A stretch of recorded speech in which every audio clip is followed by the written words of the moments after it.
Sometimes machines need more than just speed or smoothness. They need to change direction, and when power has to turn a corner, that's where bevel gears come in. A bevel gear doesn't sit flat like spur or helical gears. Instead, it's shaped more like a lampshade with teeth carved along its rim. That angled design lets it meet another bevel gear at a corner, usually 90 degrees, and still transfer motion smoothly. When one bevel gear turns, its angled teeth push against the others. The spin doesn't stop, it simply changes course, jumping from one shaft to another at a brand new angle. It's like handing power neatly around a corner without losing momentum. Not all bevel gears are the same. Straight bevels are the most direct design, but they can get noisy. Spiral bevels use curved teeth, making them stronger and quieter under heavy load, and miter gears are identical in size, designed to turn motion 90 degrees while keeping the same speed.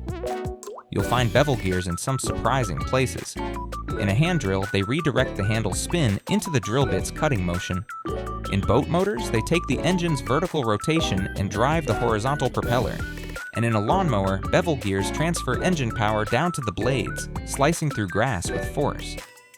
Here's an interesting fact. In Big Ben, bevel gears play a crucial role in the clock's mechanism. They channel motion from the vertical drive shaft into the horizontal shafts that move its giant hands. So every face of the tower shows the same time. By bending motion where it's needed, bevel gears keep machines versatile and powerful. In the next episode, we'll explore a gear that looks more like a screw, the worm gear, where speed is transformed into immense strength.